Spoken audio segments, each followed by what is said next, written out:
అసలు పరలోకంలో రెండవసారి యుద్ధం జరగడం ఏంటి? ఇది చాలా అపహాస్యంగా ఉందా? పరలోకంలో యుద్ధం జరిగిందన్నమాట వాస్తవమే. క్రైస్తవ ప్రపంచానికి అందరూ యాక్సెప్ట్ చేస్తారు, అది తెలుసు, అందరికీ తెలుసు. కానీ రెండవసారి యుద్ధం జరగడం ఏంటి?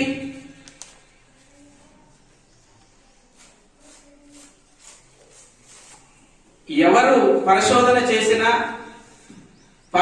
చేసిన రీతిగా, లేకపోతే దేవుడు మాట్లాడినట్టు, దేవుడు దర్శనం ఇచ్చినట్టు వాక్యం చెప్పడానికి వీల్లేదు.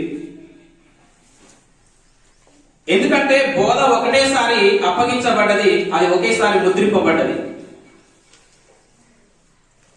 యూదా పత్రికలో అంటాడు 3వ వచనంలో, ఒక్కసారి అప్పగింపబడిన బోధ నిమిత్తం మీరు పోరాడవలెనని మీకు విశేష ఆసక్తి గలవాడనై వ్రాస్తూ ఉన్నాను అని అంటాడు. బోధ ఒక్కసారి అప్పగింపబడ్డది. మళ్ళా అప్పగింపబడిన బోధకు వేరుగా ఈ రోజు దేవుడు నాకు దర్శనంలో మాట్లాడాడని కొత్తగా మన బైబిల్లో లేదు, మాట్లాడకూడదు. అది గలతీ పత్రికలో 1వ అధ్యాయంలో పౌలు గారు గలతీలకు రాస్తూ ఉంటాడు.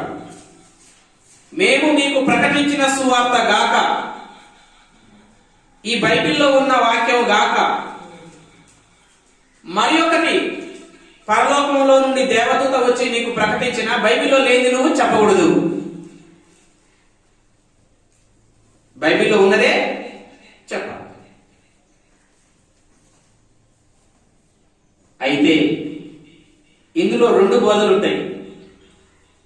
ఒకటి పౌలు గారు కొరింథీ పత్రికలో అంటాడు, ఆత్మ నేర్పు మాటలతో ఆత్మచేత వ్రాయబడిన సంగతులను బోధించటం ఒక బోధ. ఇంకొక బోధ ఏంటంటే పౌలు గారు తిమోతికి వ్రాస్తారు, కల్పన కథలు. కథ అంటే క్రియేటివిటీ, కల్పించటం. కల్పన అంటే ఏంది? కల్పితం. ఇవి 2 ఏది అన్నది పరిశీలన చేయాలి. నేను పరిశీలన చేయాలి, మీరు పరిశీలన చేయాలి. క్రొత్త నిబంధనలు వ్రాయబడిన పుస్తకాలలో చివరిగా వ్రాయబడిన పుస్తకం ప్రకటన గ్రంథం.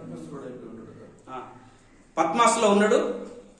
ఆ పద్మాస్ ద్వీపంలో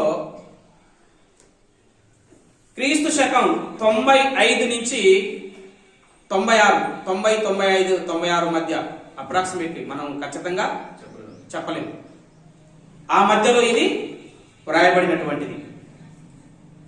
అయితే ఇక్కడ మనం ఆలోచించవలసిన విషయం ఏంటంటే, పరలోకంలో మొదటి యుద్ధం, పరలోకములో జరిగిన మొదటి యుద్ధం, అది ఎందుకు జరిగింది, ఎలా జరిగింది అన్నది మనం తెలుసుకున్నాం. ఒకసారి మనం అలా టచ్ చేసి 2వ యుద్ధంలోనికి ప్రవేశిద్దాం. హెస్కేల్ గ్రంథము 28వ అధ్యాయము 11 నుంచి 19 వచనాలు. ఇక్కడ సాతాను అంటే పరలోకంలో ఉన్నటువంటి దేవుని దూతలు, కోటాను కోట్ల దేవదూతలు, లెక్కకు మించినని దేవదూతల సమూహము, సైన్యము పరలోకములో ఉన్నవి. వాటిలో శాఖలు, అధికారాలు, హోదాలు, ప్రభుత్వాలు ఉన్నవి. ఆ దేవదూతల సమూహానికి ప్రధానమైన దేవదూత లూసిఫర్, అపవాది. ఈ అపవాదిగా మారకముందు, సాతానుగా మారకముందు, ఈ హెస్కేల్ 28వ అధ్యాయం 11 నుంచి ఈ 19 వచనాలు మనం చూసినప్పుడు ఇక్కడ తూరు రాజు గురించి చెప్పబడుతుంది. కానీ యాస్టీస్ గా ఇది తూరు రాజు గురించే కాదు, తూరు రాజుని చూపిస్తూ సాతాను గురించి, ఒక దేవదూత సాతానుగా ఎలా మారింది అని ఇక్కడ చెప్పబడుతుంది. ఎజ్కేల్ గ్రంథం 28వ అధ్యాయం 11 నుంచి 19 ఉన్న ఈ వచనాలలో దేవదూత ఎలా పాపం చేసింది అన్నది ఇక్కడ ఈ ప్యాసేజ్ అంతా చదివితే మనకు అర్థమవుతుంది. 16వ వచనంలో ఒక మాట చదువుతాను. అయితే నీకు కలిగిన విస్తారమైన వర్తకము చేత లోపల నీవు అన్యాయమును పెంచుకొని పాపము చేసితివి. ఇక్కడ దేవదూత చేసిన పాపం ఏంటంటే లోపల అన్యాయాన్ని ప్రేమించింది. లోపల అంటే అంతరంగంలో దేన్ని ప్రేమించింది? పాపాన్ని ప్రేమించింది. ఇక దేవునితో చెప్పలేదు. కానీ దేవునికి ఏం తెలుసు? దేవదూతలు తన హృదయాలలో మనసులలో అనుకున్నవి దేవునికి తెలిసిపోయింది. యోబు గ్రంథంలో అంటాడు, ఆయన తన దూతలను నమ్ముటలేదు, తన దూతల యందు ఆయన లోపమును కనుగొనుచున్నాడు. అప్పుడు ఏం జరిగిందంటే యెషయా గ్రంథం 14వ అధ్యాయం 12 నుంచి 15 వచనాలు మనం చదివితే, నేను ఆకాశములకు ఎక్కిపోయేదను, దేవుని నక్షత్రములకు అంటే దూతలకు పైగా నా సింహాసనాన్ని హెచ్చించుకొందును, ఉత్తర దిక్కునున్న సభా పర్వతం మీద కూర్చుందును, మేఘమండలము మీదకి ఎక్కుదును, మహోన్నతునితో నన్ను నేను సమానునిగా చేసుకొందును అని నీవు మనస్సులో అంటే లోపల ఇది అన్యాయం. ఏమన్యాయం? ఇది చేసిన అన్యాయం ఏంటి? లోపల అన్యాయం చేసింది. లోపల అంటే మనస్సులో చేసిన పాపం ఏంటి? దేవుని సింహాసనానికి పైగా నా సింహాసనాన్ని వేసుకుంటానని లోపల తనలో అనుకున్నది. అది ఎవరికి తెలిసింది? దేవునికి తెలిసింది. అప్పుడు దేవుడు ఏం చేశాడు? 15వ వచనం, నీవు పాతాళమునకు నరకములో ఒక మూలకు పాపం చేసింది. అప్పుడు దేవుడు ఏం చేశాడు అంటే, పేతురు రాసిన 2వ పత్రిక 2వ అధ్యాయం 4వ వచనం, దేవదూతలు పాపము చేసినప్పుడు దేవుడు వారిని విడిచిపెట్టక పాతాళ లోకమందలి కటిక చీకటి గల బిలములోనికి త్రోసి తీర్పునకు కావలిలో ఉంచుటకు వారిని చాలు. ఎజ్కేలు ప్రవక్త ద్వారా దేవుడు ఆ గ్రంథంలో వ్రాయించింది ఏంటంటే, ఒక దేవదూత, ప్రధానమైన దేవదూత లోపల అంతర్గతంగా మనస్సులో తప్పు చేసింది. ఏంటా తప్పు అంటే, పరలోకములో ఉన్న దేవదూతల సైన్య సమూహానికి తన సింహాసనాన్ని హెచ్చించుకోవడం, ఆ సింహాసనం దేవుని సింహాసనం కన్నా పైగా ఉండాలనుకోవడం తప్పు. ఆ తప్పు చేసినప్పుడు దేవుడు ఏం చేశాడంట? దేవదూతలు పాపము చేసినప్పుడు దేవుడు వారిని విడిచిపెట్టిండా? విడిచిపెట్టాలి. ఏం చేశాడు? పాతాళ లోకమందలి కటిక చీకటి గల బిలములో త్రోసి తీర్పుకు కావలిలో ఉంచబడుటకు వారిని అప్పగించాడు.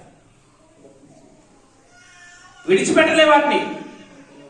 పాతాళములో నరకములో ఒక మూలన త్రోయబడితివే అంటాడు. ఇక్కడ ఒక బిలము అంటున్నాడు, బంధించేశాడు. ఇది ఎప్పుడు జరిగింది అంటే, సృష్టికి పూర్వం జరిగింది. దేవుడు ఆకాశాన్ని, ఈ భూమిని, భూమి మీద ఉన్న మనుషులను, ఆదామును, అవ్వను, జంతువులను, వృక్షాలను దేవుడు కలగజేయక మునుపు ఇది జరిగింది. బాగా గుర్తుపెట్టుకోండి. యెహెజ్కేలు గ్రంథంలో ఉన్నటువంటి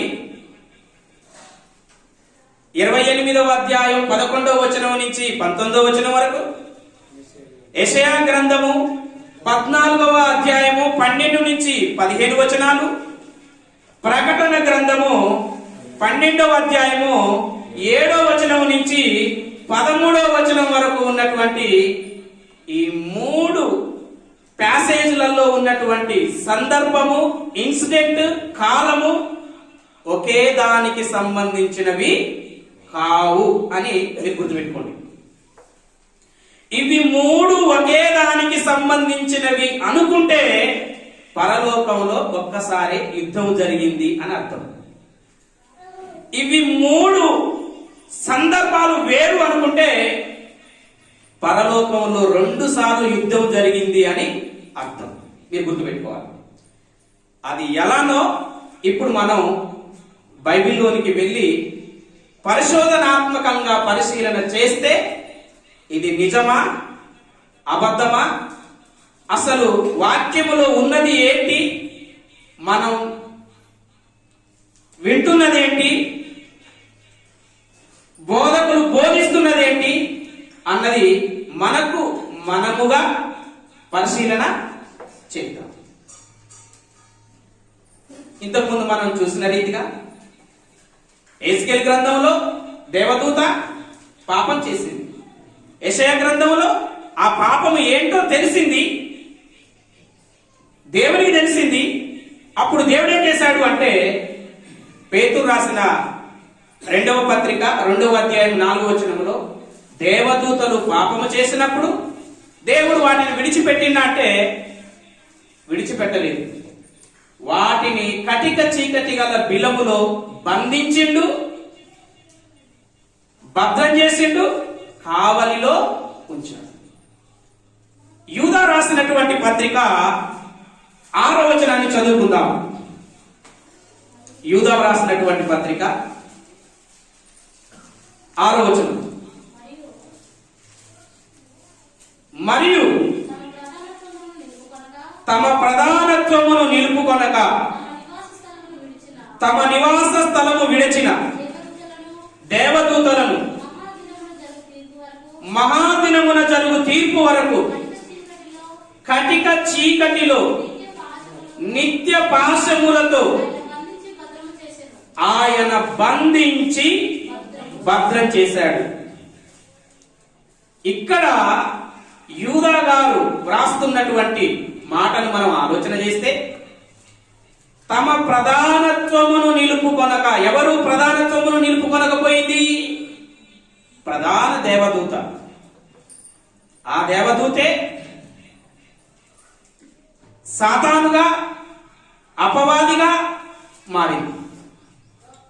ఆ దేవదూతతో పాటు తన పక్షం వహించినటువంటి దేవదూతలు కూడా దయ్యాలుగా మారాయి. వాటి హోదాలు, పరలోకములో దేవుడు వాటికి అప్పచెప్పిన బాధ్యతలు నిలుపుకొనకపోవడం వలన అవి పాపం చేశావి. అప్పుడు దేవుడు ఏం చేశాడంటే వాటి నివాస స్థలం, దేవదూతల నివాస స్థలం ఎక్కడ? పరలోకం. దేవుడున్న లోకం దేవదూతల నివాస స్థలం.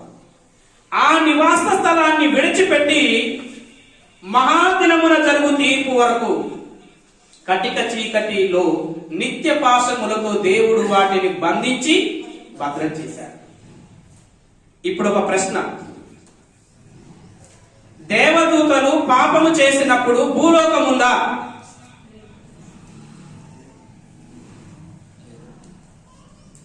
దేవదూతలు పాపము చేసినప్పుడు భూలోకం ఉందా? దేవదూతలు పాపం చేసినప్పుడు భూలోకం ఉందా? భూమి ఉందా? దేవదూతలు పాపం చేసినప్పుడు భూమి ఉందా?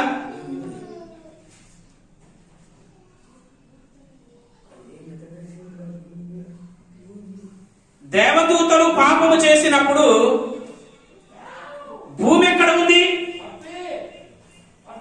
దేవదూతలు పాపం చేసినప్పుడు భూమి ఎక్కడ ఉంది? భూమి మీద మనుషులు ఉన్నారా? దేవదూతలు పాపం చేసినప్పుడు భూమి ఉంది అనడానికి ఆధారం ఏంటి? ఏమైనా ఉందా ఆధారం? దేవదూతలు పాపం చేసినప్పుడు భూమి ఉంది, భూమి మీద మనుషులు ఉన్నారు అని ఏమన్నా ఆధారం ఉందా?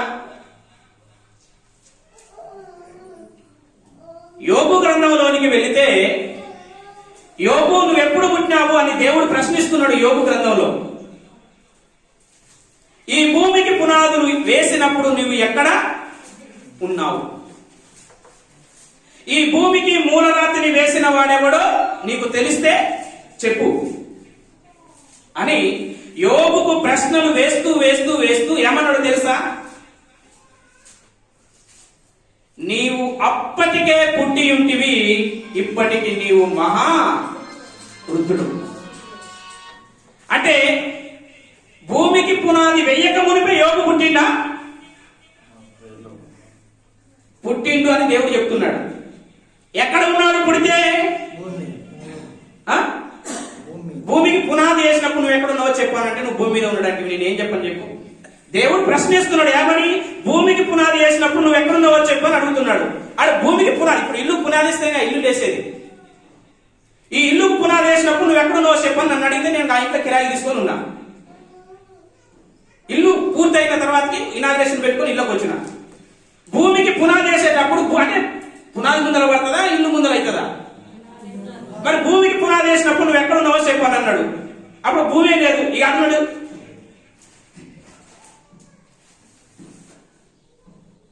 ఎక్కడున్నాడు?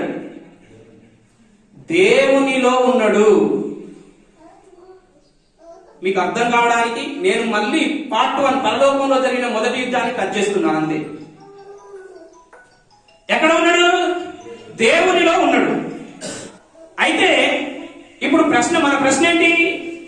దేవదూతలు పాపము చేసినప్పుడు భూమి ఉన్నదా? అది మన ప్రశ్న. దేవదూతలు పాపం చేసినప్పుడు భూమి ఉందా? లేదు. అయితే ప్రకటన గ్రంథం 12వ అధ్యాయానికి రండి.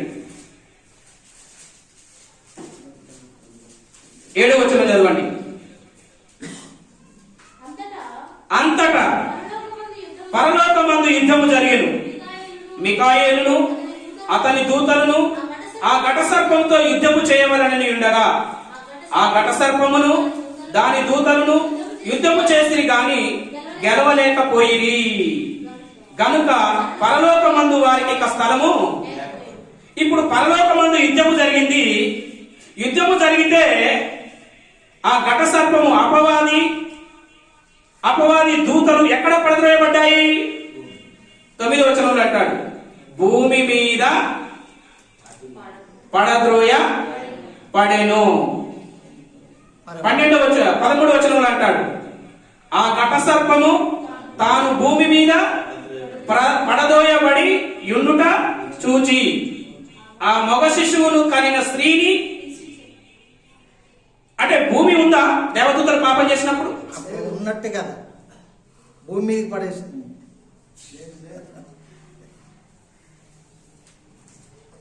భూమి ఉందా? సరే, భూమి ఉన్నదా లేదా అన్నదానికి పక్కన పెట్టేసి ఈ కాంటెక్స్ట్ లోకి మనం వద్దాం. రెవల్యూషన్ గ్రంథంలో ఇక్కడ జరుగుతున్న సందర్భం ఏంటంటే 7వ వచనాన్ని మనం ఆలోచన చేస్తే అంతటా పరలోకమందు. అంతటా అంటే అటు పిమ్మట, పై వచనానికి దీనికి సంబంధం ఉందని అర్థం. పైనుంచి చెప్పుకుంటూ వస్తూ అదైనా అంతటా, అటు పిమ్మట, ఆఫ్టర్వర్డ్స్ అండ్ దెన్, మరియు పైదానికి దీనికి అది జరిగిపోయిన తర్వాతకి అంతటా ఇది జరిగింది. అంతలోనే పైన ఏం జరిగింది? ఒక స్త్రీ ఉంది, సూర్యుని ధరించుకుంది. ఆమె పాదముల క్రింద చంద్రుడు, శిరస్సు మీద 12 నక్షత్రాలు, గర్భిణి అయి ప్రసవేదన పడుతుంది. ఒక మగ శిశువును కన్నది. ఈ సందర్భం అంతా మీకు తెలుసు. ఎవరి గురించి? యేసు ప్రభు తల్లి మరియమ్మ గురించి అని కొంతమంది చెప్తారు. కొంతమంది ఇశ్రాయేలు జనాంగం అని చెప్తారు. కొంతమంది చర్చ్. ఈ 3 కరెక్టే, ఎందుకంటే 3 విధాలుగా బోధిస్తుంది. ప్రకటన గ్రంథం అంటేనే రూపాలంకారం. రూపాలంకారం అంటే పదాలు తక్కువ ఉంటాయి, దానికి భావాలు చాలా వస్తాయి అర్థాలు. ఇక్కడ స్త్రీ అంటే ఇశ్రాయేలు జాతి లేదా మరియమ్మ ఒక మగ శిశువును కన్నదంట. ఎవరా మగ శిశువు? యేసుక్రీస్తు ప్రభువారు. ఎవరైనా 5వ వచనంలో అంటాడు, సమస్త జనములను ఇనుపదండముతో ఏలనయున్న ఒక మగ శిశువును ఆమె కనగా ఆమె శిశువు దేవుని యొద్దకును ఆయన సింహాసనము యొద్దకును కొనిపోబడెను. ఎవర మగ శిశువు? యేసుక్రీస్తు ప్రభువారు. ఆమె ఆ స్త్రీ మగ శిశువును కంటే ఘటసర్పం మింగేయాలని కూర్చుంది. ఎవరా ఘటసర్పం? అపవాది. అంటే ఎవరిలో ప్రవేశించాడు? హెరోదులో ప్రవేశించాడు. హెరోదులో ప్రవేశించి యేసు ప్రభు జన్మించినప్పుడు యేసు ప్రభుని హతమార్చాలని చూసింది. కానీ యేసుక్రీస్తు ప్రభువారు ఆ ఘటసర్పం నుంచి తప్పించబడ్డాడు. తర్వాతికి 33.5 సంవత్సరాలు బ్రతికి సిలువలో మరణించి సమాధి చేయబడి పరలోకానికి ఆరోహణమై ఎక్కడికి వెళ్ళాడు? దేవుని కుడి పార్శ్వమున ఆసీనుడై ఉన్నాడు. యేసుక్రీస్తు సిలువలో మరణించి సమాధి చేయబడి పునరుత్థానుడై తిరిగి లేచిండు. లేచిన తర్వాత ఎక్కడికి వెళ్ళాడు? పరలోకంలో తండ్రి కుడి పార్శ్వమున ఆసీనుడై ఉన్నాడు. ఇక్కడ భూమి మీద ఉన్న శిష్యులకు ఏం చెప్పాడు? వెళ్తూ వెళ్తూ పైనుండి ఆత్మను పొందుకునేంత వరకు మీరు యెరూషలేములో ఉండి ప్రార్థన చేయమని చెప్పాడు. తర్వాతకి పెంతెకోస్తు పండుగ నాడు పరిశుద్ధాత్ముడు దిగాడు. సంఘం స్థాపించబడ్డది. సంఘం 3000 మందితో స్థాపించబడ్డది. 3000 మందితో సంఘం స్థాపించబడిన తర్వాతకి కొంతకాలం తర్వాత ఏమైందంటే సంఘానికి హింస కలిగింది. అపోస్తుల కార్యం 8వ అధ్యాయం 1వ వచనం. సంఘానికి ఏం కలిగింది? హింస కలిగింది. హింస కలగడం వలన సంఘం అంతా ఏమైపోయింది? చెదిరిపోయింది. అది 6వ వచనం. ఒకసారి చదువుదాం. ఆ స్త్రీ అరణ్యమునకు పారిపోయేను, అచట వారు 1260 దినములు ఆమెను పోషింపవలనని దేవుడు ఆమెకు ఒక స్థలమును సిద్ధపరిచి ఉండేది. ఆ స్త్రీ అంటే ఎవరు? సంఘం. సంఘానికి హింస కలిగింది. అప్పుడు యెరూషలేము ప్రాంతాన్ని వదిలిపెట్టి చెదిరిపోయారు. ఆ తర్వాత పరలోకములో ఏం జరిగిందంటే యుద్ధం జరిగింది. ఈ యుద్ధం ఎందుకు జరిగింది అన్నది మన ఆలోచన. ఈ యుద్ధము ఎందుకు జరిగింది? ఎహెజ్కేలు గ్రంథం 28వ అధ్యాయంలో ఉన్న ఆ దేవదూత చేసిన పాపము, యెషయా గ్రంథం 14వ అధ్యాయంలో దేవుడు దాన్ని ఏం చేశాడంటే నరకములో ఒక మూలకు త్రోసివేశాడు. దానినే పేతురు గారు, యూదా గారు మాట్లాడుతున్నారు. ఏమని? దేవదూతలు పాపము చేసినప్పుడు వాటిని విడిచిపెట్టలేదు. ఏం చేశాడు? వాటిని బంధించి భద్రం చేశాడు. వాటిని బంధించి భద్రం చేసిన తర్వాతకి ఆదాము దగ్గరికి ఎలా వచ్చింది? యోబు దగ్గరికి ఎలా వచ్చింది? దావీదు దగ్గరికి ఎలా వచ్చింది? యేసుక్రీస్తు దగ్గరికి ఎలా వచ్చింది? దాన్ని బంధించి భద్రం చేశాడు. మళ్ళా భూమి మీదకి ఎలా వచ్చింది? అది భూమి మీదకి ఎలా వచ్చింది? దాన్ని ఎక్కడ బంధించాడు అన్నది మన ప్రశ్న. పాతాళంలో బంధించాడు. సరే, భూలోకము లేదు. మరి పాతాళ లోకం ఎక్కడ ఉన్నప్పుడు? ప్రశ్న. భూలోకం లేదు. పాతాళ లోకం ఎక్కడ ఉన్నప్పుడు? పాతాళ లోకం ఎక్కడ ఉంది?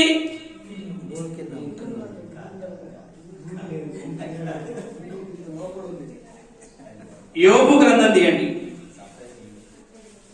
యోబు గ్రంథం 26వ అధ్యాయం 5వ వచనం 6వ వచనం. జలముల క్రిందను వాటి నివాసుల క్రిందను ఉండు ప్రేతలు విలవిలలాడుదురు.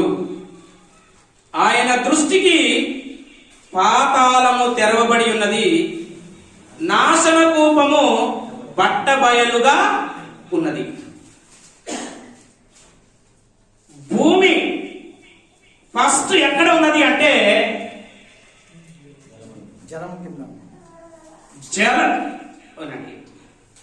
పాతాళం ఎక్కడ ఉన్నది అంటే జలముల క్రింద.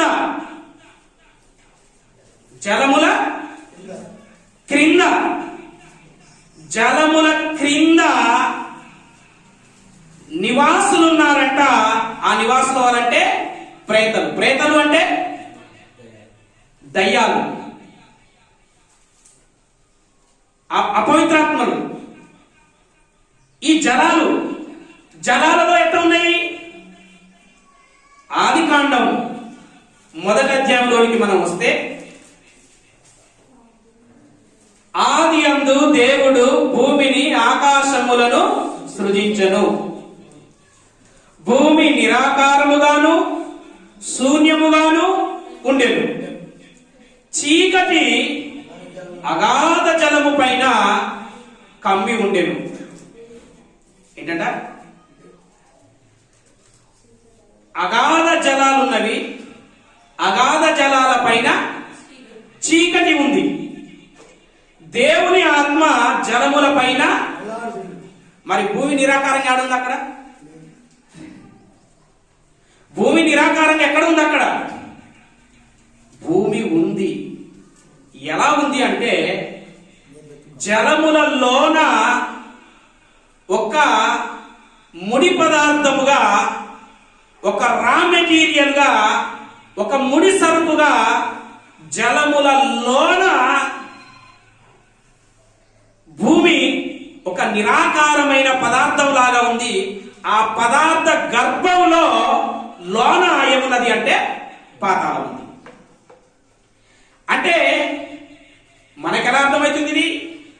జలములలోన అది ఎలాగుందంటే అక్కడ మనం చదివితే అర్థమవుతుంటది. 6వ వచనం చదవండి.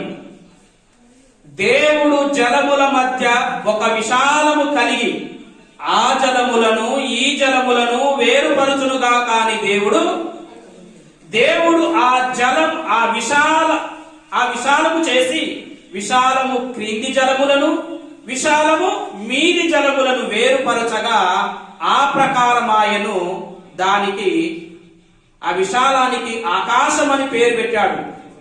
క్రింది జలములనన్నిటినీ ఒక చోటనే కూర్చి ఆ జలములలో ఉన్నటువంటి భూమి పైకి తేలింది. ఆరిన నేలకు దేవుడు భూమి అని పేరు పెట్టాడు. అంటే జలములు ఉన్నవి. జలములలోన ఏమున్నది అంటే ఈ విశ్వ పదార్థం అంతా ముడి సరుకుగా ఉన్నది. ఆ పదార్థములోన ఏమున్నది అంటే పాతాళం ఉంది. భూమి ఫస్ట్ ఎలా ఉన్నదంటే నీళ్లలో దేవుడు నానబెట్టాడు దాన్ని. మొత్తం జలాలు ఆవరించి ఉన్నవి. అందుకనే సైంటిఫిక్ కూడా మీరు చూడండి, విశ్వంలో ఆయా గ్రహాల మీద నీటి శాఖలు కనిపెట్టాము అని చెప్తుంటారు. నీటి శాఖలు ఎలా ఉన్నాయి ఆ గ్రహాల మీద? ఈ విశ్వ పదార్థం అంతా కూడా ఫస్ట్ దేవుడు దాన్ని ఎక్కడ నానబెట్టాడు అంటే జలములలో నానబెట్టాడు. ముడి సరుకుగా ఉన్నది. ఆ జలములలోన ఈ భూమి ఉంది, నిరాకారంగా ఉంది, ఒక పదార్థంగా ఉంది. దాని లోన ఏమున్నది అంటే పాతాళం ఉన్నది. ఆ తర్వాతకి దేవుడు ఏం చేశాడంటే జలాలను కొన్నిటిని పైకి పంపించాడు, కొన్నిటిని. అప్పుడు నీళ్ళల్లో ఉన్న భూమి పైకి వచ్చింది. ఆరిన నేలకు దేవుడు ఏం పెట్టాడు? స్టిల్ ఇప్పటికీ దేవుడు వాక్యం చదివేటప్పుడు మనకేముంటది అంటే క్రిందనున్న పాతాళము అని అంటాడు.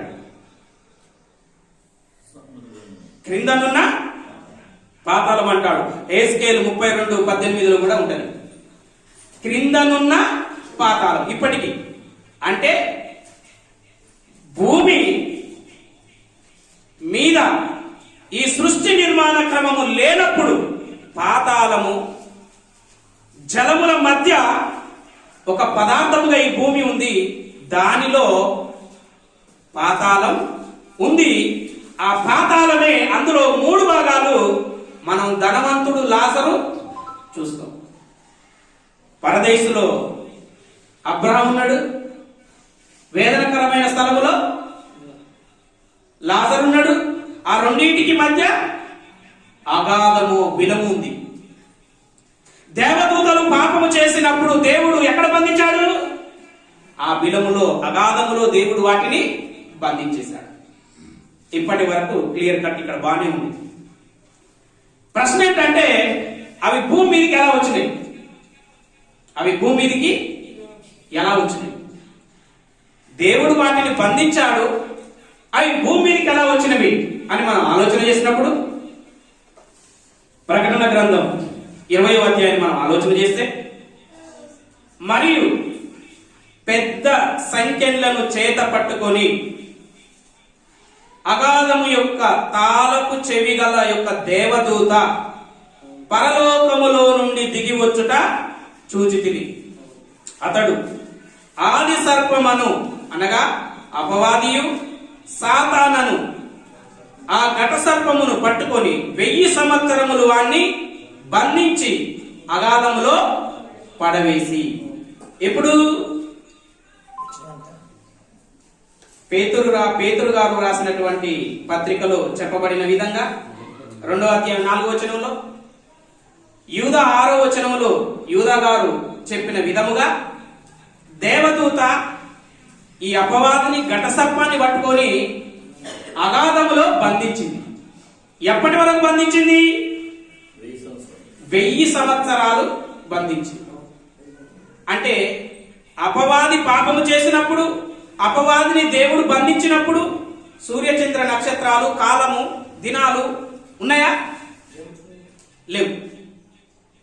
ఇప్పుడు సాతాను పాపం చేసినప్పుడు సూర్యుడు, చంద్రుడు, నక్షత్రాలు, భూమి ఉన్నదా? లేవు. మరి దినాలు, సూర్యుడు చంద్రుడు లేనప్పుడు దినాలు ఎలా తెలుస్తాయి? దినాలు తెలియనప్పుడు వారాలు ఎలా తెలుస్తాయి? వారాలు తెలియనప్పుడు నెలలు ఎలా తెలుస్తాయి? మాసాలు తెలియనప్పుడు సంవత్సరాలు ఎలా తెలుస్తాయి? సంవత్సరాలు తెలియనప్పుడు 1000 సంవత్సరాలని ఎందుకు చెప్పింది ఇక్కడ? దేవదూత పాపము చేసింది, 1000 సంవత్సరాలు బంధించినట్ట. అప్పుడు కాలమే లేదు కదా, కాలం భూమి పుట్టినాక కదా వచ్చింది. సూర్యచంద్రుడు నక్షత్రాలు అవతరించిన తర్వాతకి కాలమానం వచ్చింది. మరి దేవదూతలు పాపం చేసినప్పుడు సూర్యచంద్ర నక్షత్రాలు లేనప్పుడు 1000 సంవత్సరాలని కాలమానం ఎలా పరిగణించబడుతుంది? 1000 అనేది అక్షరార్థంగా తీసుకోవడానికి ఆస్కారం లేదు. ప్రకటన గ్రంథంలో చెప్పబడిన సంఖ్యలు కావచ్చు, కొమ్ములు కావచ్చు, తలలు కావచ్చు, కొండలు కావచ్చు, స్త్రీ కావచ్చు, జలము కావచ్చు, 7 ఆత్మలు కావచ్చు, నక్షత్రాలు కావచ్చు, అక్షరార్థంగా తీసుకునే ఆస్కారం లేదు. 1000 అంటే ఒక సంఖ్యలో ఒక పెద్ద సంఖ్య, ఒక పరిపూర్ణమైన సంఖ్య. 1000 అంటే ఒక సుదీర్ఘమైన సంఖ్య. అపవాది 1000 సంవత్సరాలు బంధించబడ్డదట. ఆ 1000 సంవత్సరాలు బంధించబడిన తర్వాతకి ఏమైతుందట?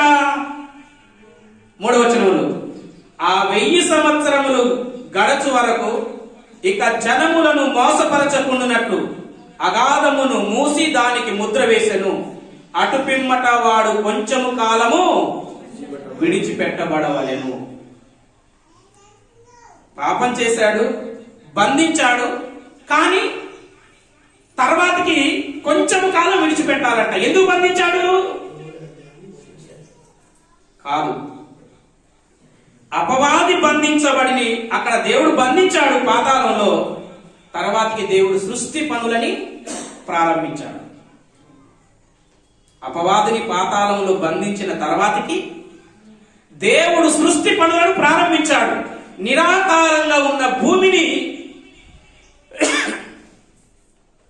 అప్పుడేం చేశాడంటే ఆకారము గలదానిగా జంతువులతో, వృక్షాలతో, మొక్కలతో, మనుషులతో, అన్నిటితో దేవుడు దాన్ని ఏం చేశాడంటే నివాసయోగ్యముగా సిద్ధపరిచాడు. నిరాకారంగా ఉన్న భూమి మనుషునికి నివాసయోగ్యమైనది కాదు. దాన్ని దేవుడు 6 దినాలు శ్రమపడి మానవునికి నివాసయోగ్యమైనదిగా దాన్ని సిద్ధపరిచాడు. సిద్ధపరిచిన తర్వాతకి ఆదామును చేసిన తర్వాతికి, అవ్వను నిర్మించిన తర్వాతికి వారిని పరీక్షించడం కోసము అప్పుడు ఒక దేవదూతకి తాళపు చెవులు ఇచ్చి అగాధము యొక్క తాళపు చెవులను ఓపెన్ చేయడం జరిగింది. ఆ అగాధములో నుంచి భూమి మీదికి వచ్చి డైరెక్ట్ గా ఎవరి దగ్గరికి వచ్చిందంటే అవ్వ ఆదాము దగ్గరికి వచ్చింది. అంటే ఈ సృష్టి క్రమం అంతా చేసేటప్పుడు ఈ సాతాను అపవాది సైన్య సమూహం ఎక్కడ ఉంది? అగాధంలో బంధింపబడ్డది. సృష్టి పనులన్నీ అయిపోయిన తర్వాతకి బంధింపబడిన దాన్ని అట్లనే ఉంచితే మంచిగా ఉండిపోవు. దేవుడు మళ్ళా తాళం ఎందుకు తీసి దాన్ని బయటికి తీసిండు? దేవుడు పరలోకంలో నుండి ఒక దేవదూత వచ్చింది, అగాధం యొక్క తాళం చెవులు తీసింది. తీసిన తర్వాతకి అపవాదిగాడు బయటికి వచ్చాడు. ఎందుకు వచ్చాడు అంటే కొంచెం కాలం వాడు విడిచిపెట్టబడవాలని దేవుడు నిర్ణయించాడు. ఎందుకు? తన పిల్లలను పరీక్షించుకోవడం కోసం. ఎందుకు అన్నది మొదటి యుద్ధంలో మనం నేర్చుకున్నాం. దేవుడు వాడిని ఎందుకు వదిలిపెట్టాడు అన్నది మనం మొదటి యుద్ధంలో నేర్చుకున్నాం. విడిచిపెట్టాడు, వచ్చేమన్నాడు వాళ్ళని? ఈ తోటలో ఉన్న చెట్ల వృక్ష ఫలములన్నీ మీరు తింటున్నారా? తినట్లేదు, అన్నీ తింటున్నాం. కానీ ఈ తోట మధ్యలో ఉన్న మంచి చెడుల వృక్ష ఫలములను దేవుడు తినొద్దని చెప్పాడు, మేము తినట్లేమన్నా. తినిపించాడు. దేవుడు ఏమన్నాడు? తినొద్దన్నాడు, తినిపించాడు. నెక్స్ట్ ఈ పని ఏంటి? ఆదాము వాళ్ళకు దేవుడు ఇన్స్ట్రక్షన్స్ ఇచ్చాడు, ఆజ్ఞలు ఇచ్చాడు. తినమున నిశ్చయముగా చస్తావన్నాడు. ఇక్కడ చెప్పి అక్కడ వాడిని వదిలిపెట్టాడు. అంటే సాధారణంగా ఏదైనా వరంలోనికి వస్తుంటే దేవునికి తెలవదా? దేవుని ప్రమేయం లేకుంటేనే వస్తాడా? ఆఫ్టర్ ఆల్ యోబు ఇంటికి పోదామంటేనే కంచె ఉంది, నేను పోలేకపోయానని అన్నాడు. మరి ఏదైనా వనంలోనికి ఆడెట్లా వచ్చిండు? యోబుని టచ్ చేసినావని అడిగితేనే ఏమన్నాడు? నువ్వు కంచేసావు, నేను పోలేను అన్నాడు. మరి ఏదైనా మనసుంటే దేవుడు కంచేయకూడదా?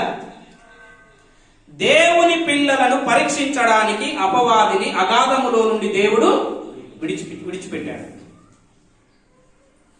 పాపం చేశారు. నెక్స్ట్ వాని పని ఏంటి? పరలోకానికి పోవాలి. పోయి ఏమనాలే? నేను గెలిచిన నీ పిల్లల మీద. అయిపోయిందా? నెక్స్ట్ ఎవరి దగ్గరికి వెళ్ళాలి? మోషే దగ్గరికి వచ్చాడు. యూదా పత్రిక తీయండి ఒకసారి, 9వ వచనం. అయితే ప్రధాన దూత అయిన మికాయేలు అపవాదితో వాదించుచు మోషే యొక్క శరీరమును గూర్చి తర్కించి దూషించి తీర్పు తెగింపగా ప్రభు నిన్ను గద్దించునుగాక నేను. అంటే మోషే శరీరము గురించి అపవాదికి వాదన అవసరమా? అందరు ఏమంటారంటే మోషే చనిపోయినాక శరీరం ఎవరికి దొరకలేదు, దాని గురించి వాదన అనుకుంటారు. మోషే చనిపోయిన తర్వాతకి అది శరీరం కాదు, ఏమైతుంది? శవం అవుతుంది. ఆత్మ ఉంటే శరీరం, ఆత్మ లేకపోతే శవం గురించి వాదన జరగలే, యుద్ధం జరగలే, అక్కడ గొడవ జరగలే. దేని గురించి జరిగింది వాదన? శరీరం. శరీరం అంటే మోషే పుట్టినప్పుడు మోషేను దేవుడు ఇశ్రాయేలు జనాంగం కోసం పుట్టించాడు, ప్రణాళిక ప్రకారంగా పుట్టించాడు. దేవుని ప్రణాళికలో ఎవరైతే ఉంటారో వారిని సాతానుగాడు అటాక్ చేస్తాడు. మోషే జన్మించినప్పుడే, శిశువుగా ఉన్నప్పుడే చంపాలని ఫరోలో ప్రవేశించి ఆజ్ఞ జారీ చేశాడు.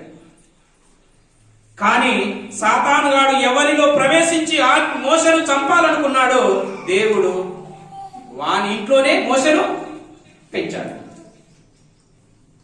మోషే శరీరమును గురించినటువంటి వాదం. ఎందుకు? మోషే దేవుని కోసం బ్రతికేవాడు. ఒకవేళ మోషేను చంపేస్తే అప్పుడు అపవాది మరలా పరలోకానికి వెళ్తుంది. వెళ్ళి దేవునితో అంటది, చూసావా నీకోసం బ్రతికేవాడిని నేను. అక్కడ తప్పించుకున్నాడు మోషే. కానీ మరలా నెక్స్ట్ ఏం చేసింది? ఇదిగో ఐగుప్తు సింహాసనాన్ని ఇస్తాను, ఫరో యొక్క కుమారునిగా ఉండు అని సింహాసనం ఆశ చూపింది. కానీ మోషే లొంగిపోయాడా? ఏమన్నాడు? ఐగుప్తు సింహాసనాన్ని ఆశించక, ఫరో యొక్క కుమార్తెకు కుమారుడని ఒప్పించుకోక, దేవుని ప్రజలతో శ్రమ అనుభవించటం మేలని దాన్ని విసర్జించి ముందున్న బహుమానం కోసం పరిగెత్తాడు. భూమి మీదికి ఎందుకు వచ్చాడు సాతాను అపవాది అంటే, తన పిల్లలైనటువంటి వారిని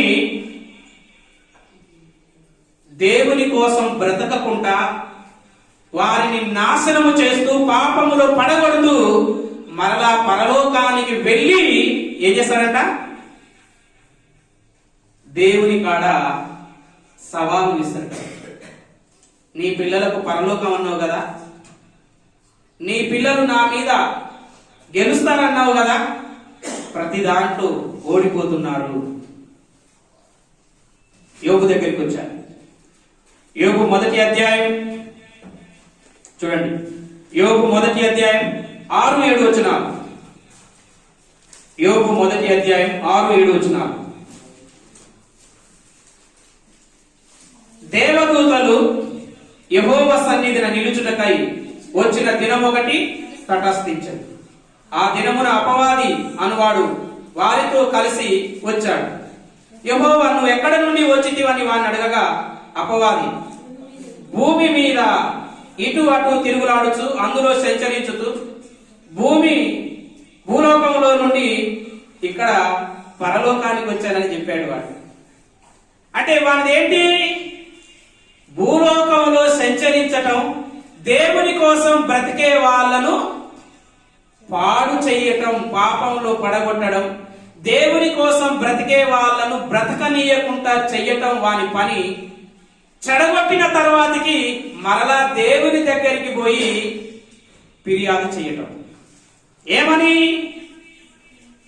చూసావా ఆదామవ్వలను పాపం చేయించాను, చూసావా మోషతో పాపం చేయించానని చెప్పటం.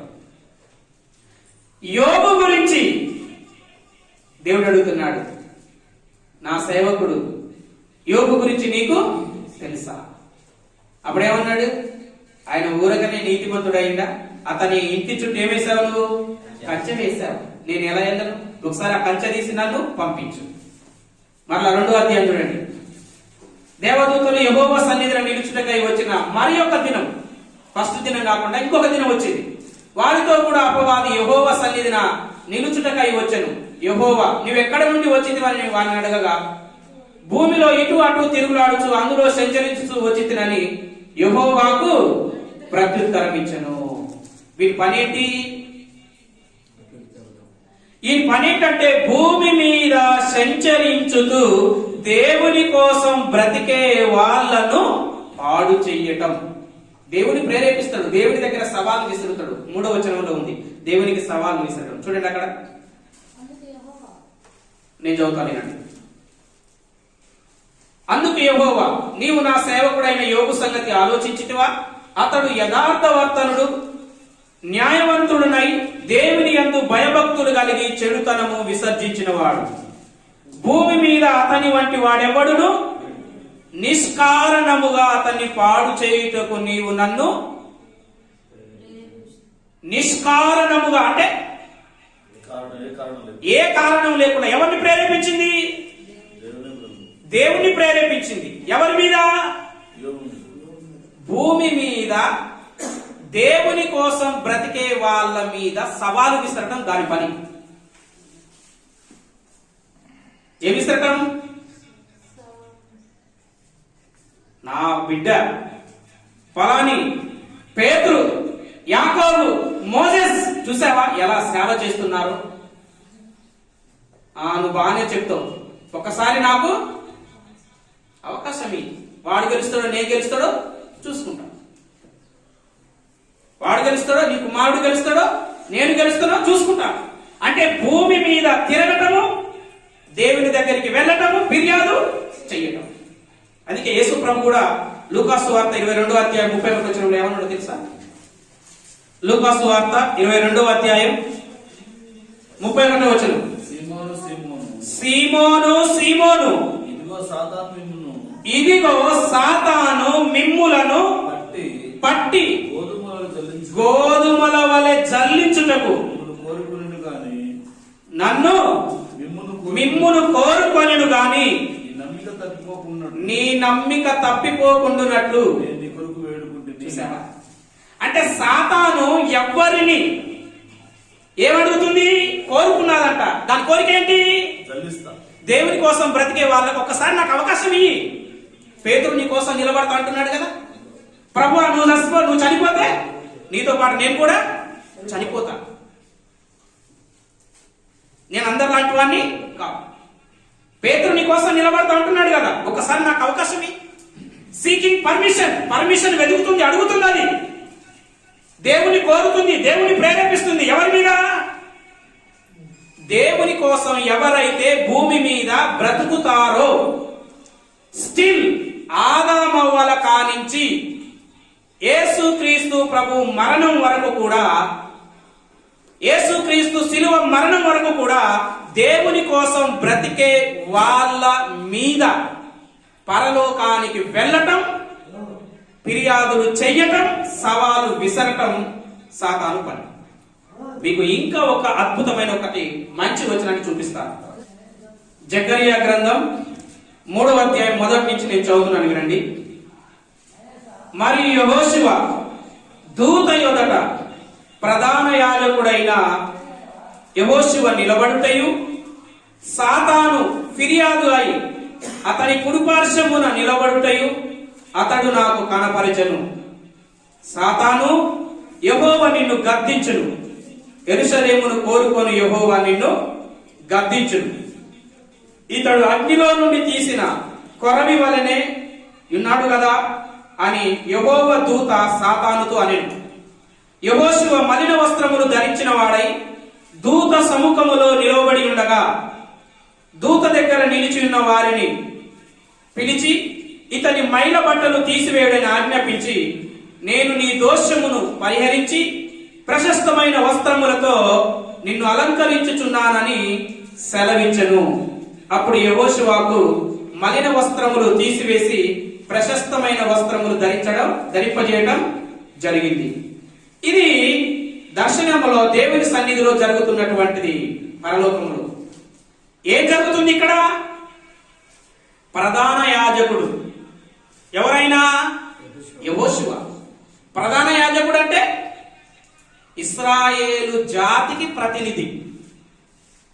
యాజకులు వేరు, ప్రధాన యాజకుడు వేరు. ప్రధాన యాజకుడు ఇశ్రాయేలు జాతికి ప్రతినిధి. ఇశ్రాయేలు జాతికి ప్రతినిధిగా దేవుని సముఖంలో నిలబడ్డాడంట. కానీ ఏం ధరించుకొని నిలబడ్డాడట? మలిన వస్త్రాలు. మలిన వస్త్రాలు అంటే అర్థం ఏంటి? పాపం ఉంది. ప్రధాన యాజకుడే గాని పాపం ఉంది. అసలు ప్రధాన యాజకుని పని ఏంటి? ప్రధాన యాజకుని పని ఏంటంటే ఇతరుల పాపాల నిమిత్తము ప్రాయశ్చిత్తం కలగజేయటం కోసము అతి పరిశుద్ధ స్థలములో ప్రవేశించి రక్తాన్ని ప్రోక్షించేవాడు ప్రధాన యాజకుడు. అంటే ఇతరుల పాపాలను ప్రాయశ్చిత్తము నిమిత్తము రక్తాన్ని ప్రోక్షించవలసిన ప్రధాన యాజకుని వస్త్రాలే మలినం. అంటే అర్థమేంటి? లోపం ఉంది, పాపం ఉంది, అపరిశుద్ధత ఉంది. ఈ యెహోషువ అపరిశుద్ధతని ఎవరు ఫిర్యాదు చేస్తున్నారు? సాతాను ఫిర్యాదు దేవునికి. చూసావా? ఇశ్రాయేలు జాతికి ప్రధాన యాజకుడంట యెహోషువ. ఎలా ప్రధాన యాజకుడు మలిన వస్త్రాలు ధరించుకున్నాడు అని ఎవరు ఫిర్యాదు చేస్తుంది? పరలోకంలో దేవునికి ఫిర్యాదు చేస్తుంది. అసలు సాతాను గారి పని ఏంటి? నేరాలను మోపడమే సాతాను పని. దేవుని కోసం బ్రతికే వాళ్ళను వెంటాడడం, పాపములో పడేయటం, వారు పాపములో పడిన వెంటనే పరలోకానికి పరిగెత్తుకొని పోయి దేవుని సన్నిధిలో ఫిర్యాదు. చూసావా ఆదామును పడగొట్టిన, చూసావా దావీదును పడగొట్టిన, చూసావా యెహోషువను పడగొట్టిన, చూసావా పేతురును పడగొట్టిన. వీటి బ్రతుకంతా ఏంటి? అసలు దేవుడు ఎందుకు వదిలిపెట్టాడు? దేవదూతలు పాపం చేసినప్పుడు దేవుడు బంధించాడు వాడిని, కానీ ఎందుకు వదిలిపెట్టాడు? ఎందుకు వదిలిపెట్టాడు అంటే పరలోకంలో మొదటి యుద్ధం జరిగింది సింహాసనం కోసం. ఆ సింహాసనం దేవుడు అపవాదికి ఇవ్వనన్నాడు. ఆ లోకాన్ని దేవుడు దేవదూతలకు ఇవ్వనన్నాడు. ఎవరికిస్తా అన్నాడు? తన పిల్లలైన మనకిస్తా అన్నాడు. మనం ఎవరివి? పరలోకానికి వారసులు.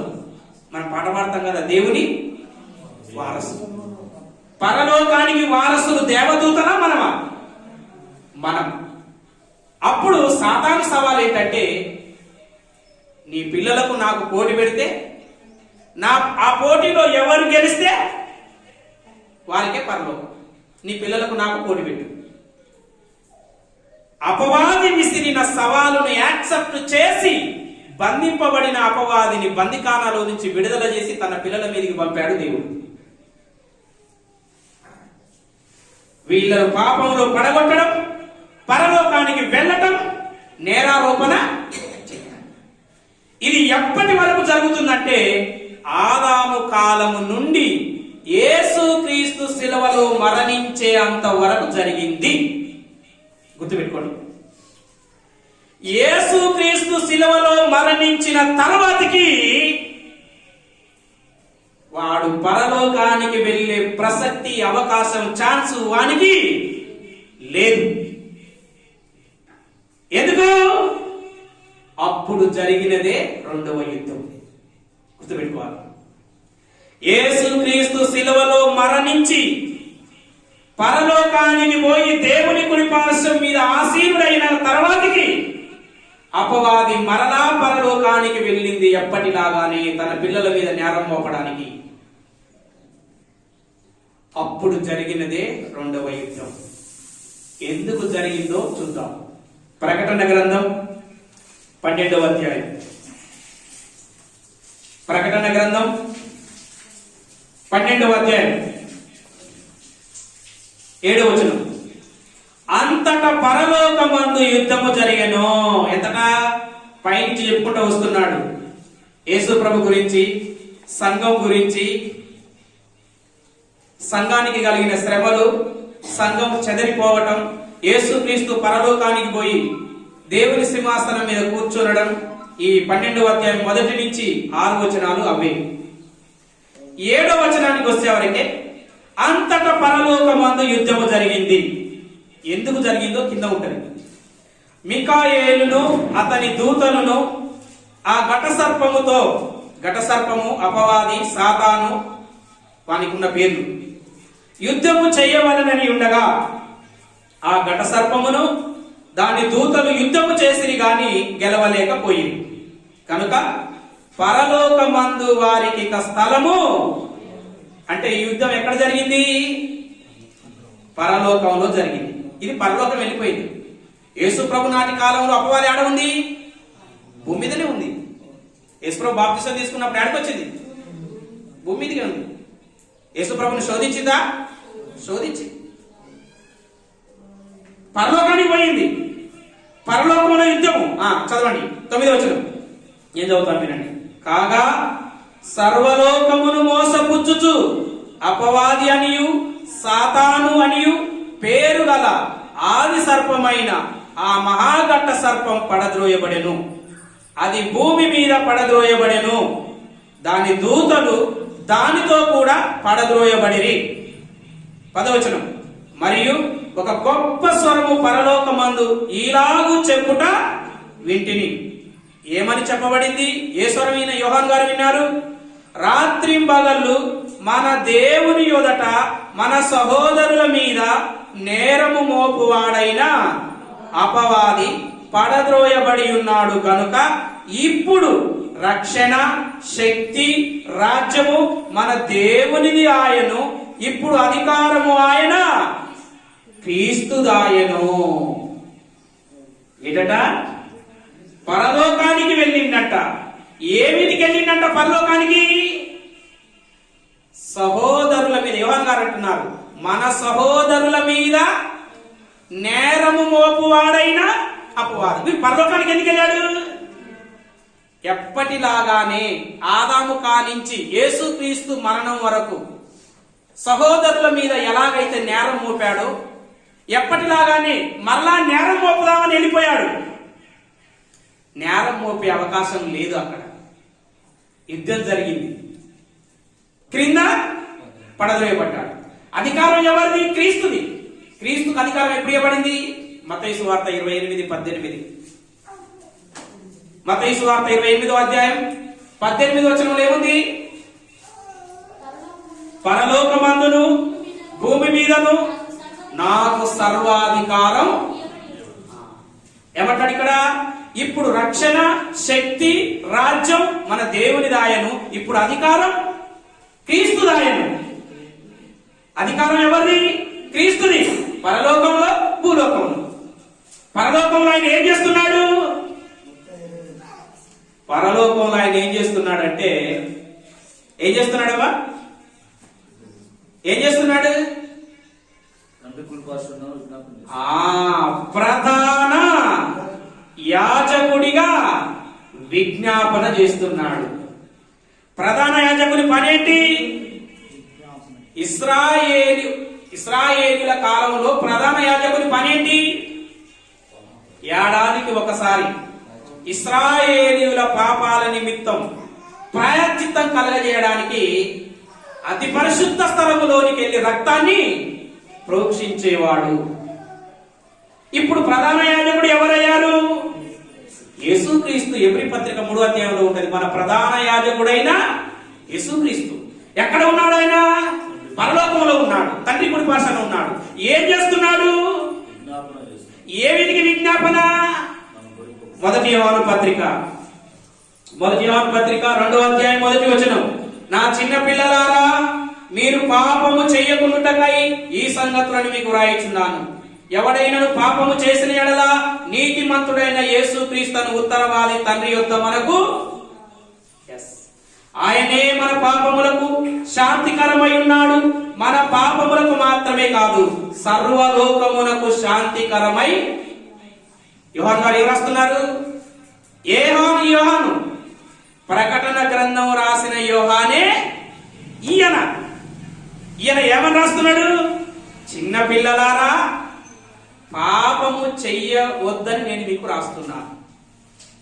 ఎవరైనా పాపము చేస్తే, మీరంతా బాప్తిసం తీసుకున్నారా? అందరూ సేవకులు. బాప్తిసం తీసుకున్నా కానించి నేను పాపం చేయలేదు అన్నోళ్ళు చేయి పైకెత్తండి. ఎవరైనా ఒక్కరిని నేను చూస్తాను. బాప్తిసం తీసుకున్నాక నేను పాపం చేయలేదయ్యా.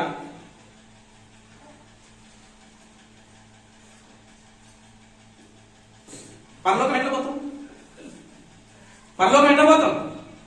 విజ్ఞాపన జరుగుతుంది ఇక్కడ. ఎవరి కోసం? యేసుక్రీస్తు తండ్రి దగ్గర మనకు ఉత్తరవాది. ఎవడైనా పాపము చేస్తే వాని తరపున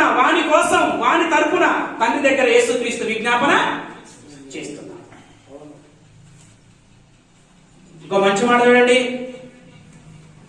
రోమపత్రిక 8వ అధ్యాయం 27వ వచనం. మరియు హృదయములను పరిశోధించువాడు ఆత్మ యొక్క మనసు ఏదో ఎరువును, ఏలయనగా ఆయన దేవుని చిత్త ప్రకారము పరిశుద్ధుల కొరకు విజ్ఞాపన. పరిశుద్ధుల కొరకు. ఎవరు పరిశుద్ధులు? సంఘంలో ఉన్న వాళ్ళందరూ పరిశుద్ధులే. మన పరిశుద్ధుల కోసం ఇంకా విజ్ఞాపన ఎందుకుగా? పరిశుద్ధులమే కదా. నమ్మి బాప్తిసం పొందినవాడు రక్షింపబడ్డాడు, రక్షింపబడ్డవాడు సంఘంలో చేర్చబడ్డాడు. సంఘంలో ఉన్న వాళ్ళంతా పరిశుద్ధులే. పరిశుద్ధుల కోసం విజ్ఞాపన ఎందుకు? ఎవరైనా పాపము చేస్తే వారి కోసం విజ్ఞాపన చేస్తారు. రెండవసారి యుద్ధం ఎందుకు జరిగిందంటే పరలోకానికి మరలా అపవాది గాడు ఫిర్యాదు చేయడానికి పోయింది. ప్రకటన గ్రంథంలో ఏమన్నాడు?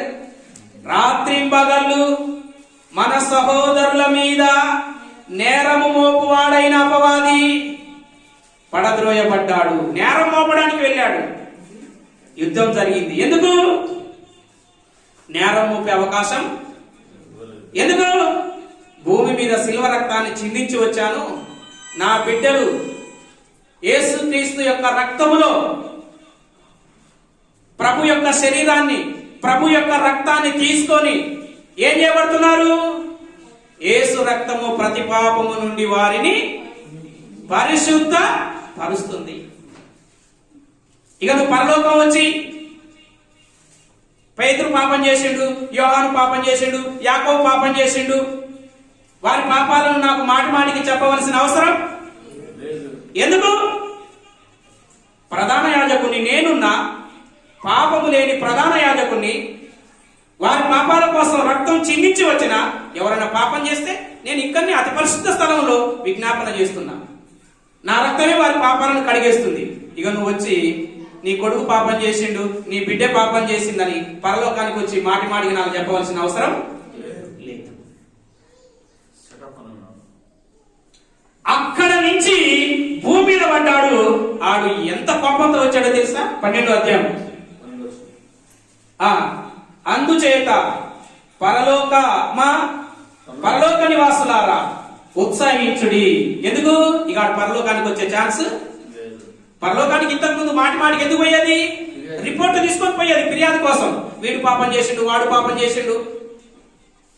ఇప్పుడు రిపోర్ట్ ఇవ్వాల్సిన అవసరం లేదు. ఎందుకు? భూమి మీద యేసు ప్రభు రక్తం నా పిల్లల్ని కడుగుతుంది. యేసు ప్రభు రక్తం కడుగుతుంది. ఇక వారి పాపాల గురించి నువ్వు నాకు చెప్పవలసిన అవసరం లేదు.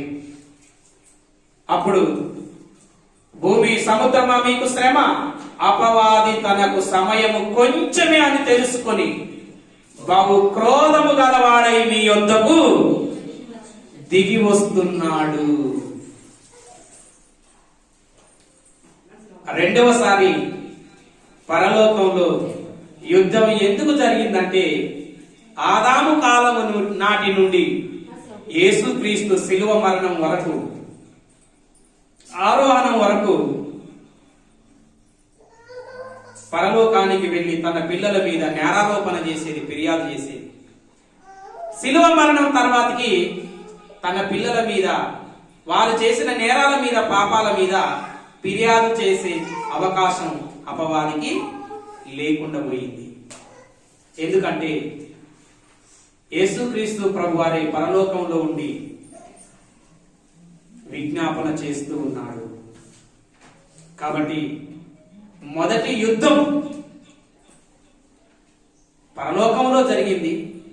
ఆదాము అవ్వలు నిర్మించక మునుపు, సృష్టి నిర్మాణము జరగక మునుపు యుద్ధము జరిగింది.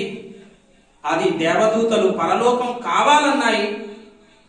అపవాది దేవుని సింహాసనం కావాలంటే సృష్టి నిర్మాణ క్రమము జరగక మునుపు మొదటి యుద్ధం జరిగింది. రెండవ యుద్ధం యేసుక్రీస్తు శిలువలో మరణించిన తర్వాతకి విడిచిపెట్టబడిన అపవాది ఎప్పటిలాగానే దేవుని పిల్లలైన మన మీద నేరం మోపడానికి వెళితే నేరం మోపే అవకాశం లేదు. పాపము లేని ప్రధాన యాజకుడు పాపాలను కడిగి వేసే పవిత్రమైన రక్తం చిందించాడు భూమి మీద.